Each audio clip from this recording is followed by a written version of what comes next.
So we've seen that overall, looking at correlations, confidence is only a weak predictor of accuracy. Well, some researchers have argued that using correlations to examine the relationship between confidence and accuracy is crude and nasty.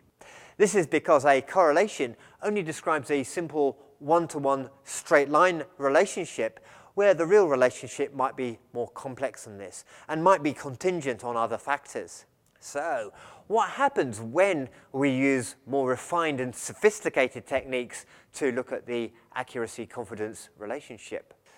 Neil Brewer of Flinders University and Gary Wells describe calibration techniques that allow us to calculate how over or underconfident an eyewitness is for a range of different accuracy levels. These techniques require that we can get more than one identification judgment per eyewitness. Basically, you end up with an accuracy versus confidence plot where values under the diagonal represent overconfidence and values over the diagonal represent underconfidence. Crucially, rather than just measuring accuracy as either being accurate or not accurate as before, we instead extract a full range of percent correct judgments. What Brewer and Wells found using these more refined measurement techniques was that it was possible to demonstrate much higher confidence accuracy relationships under certain circumstances than we found with traditional correlations. That is, confidence can be used as a reliable index of accuracy, but only under specific controlled situations. Of course, it's one thing demonstrating these effects in research studies and quite another to find a use for them in real-life forensic situations. So, can we operationalize these circumstances and leverage the predictive value of witness confidence in a real-life forensic setting? Well, this leads me back to what I was talking about in the presentations about lineups.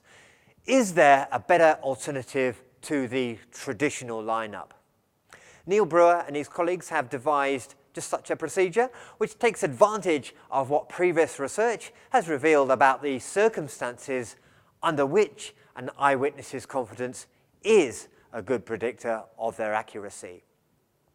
To start with, Brewer's procedure involves only taking account of confidence when an eyewitness does identify a suspect as the criminal.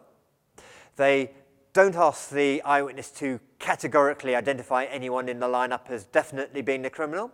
So it is the confidence ratings themselves that are used to determine the likelihood that an identification is accurate or isn't accurate. Here's a demonstration of what their procedure might look like.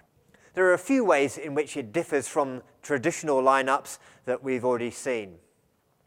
First of all, instead of indicating whether each face is the criminal or not, the eyewitness rates each face on a confidence scale. You end up with a confidence rating for each face rather than a yes or no judgment. Brewer also took account of other psychological findings in his procedure. For example, previous research has found that the speed of making the identification was a predictor of identification accuracy. Fast identifications were more likely to be accurate, but slower identifications were more likely to yield false identifications, where it's been proposed that the extra time allows more biases to creep into the decision.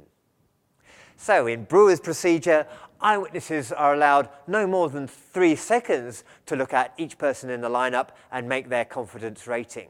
Also, this procedure is explicitly attempting to use confidence ratings taken before they can be influenced by all the sorts of biasing factors that we've mentioned. That is, right at the point of the identification and not after any sort of delay.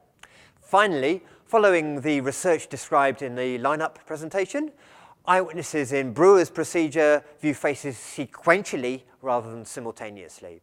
At the end of the procedure, you just end up with a confidence rating for every face in the lineup without any yes-no judgments. Then, Brewer applies a classification algorithm to process these confidence ratings in order to determine whether any of the faces were identified with sufficient confidence to be likely to be the criminal, using ratings of the foils as a baseline. That is, it is the confidence ratings themselves that are processed to determine whether the suspect is likely to be the criminal or not.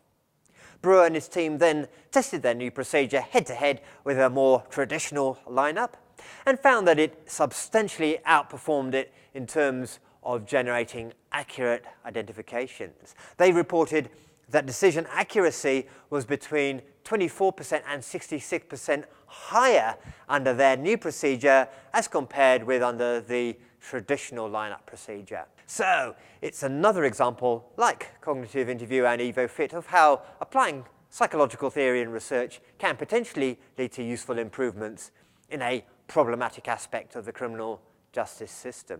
As with all of these things, there are limitations. For example, Brewer's team acknowledge that courts are unlikely to accept confidence ratings in the same way as black and white yes-no identifications for convicting people, even if they can be proved to do a better job.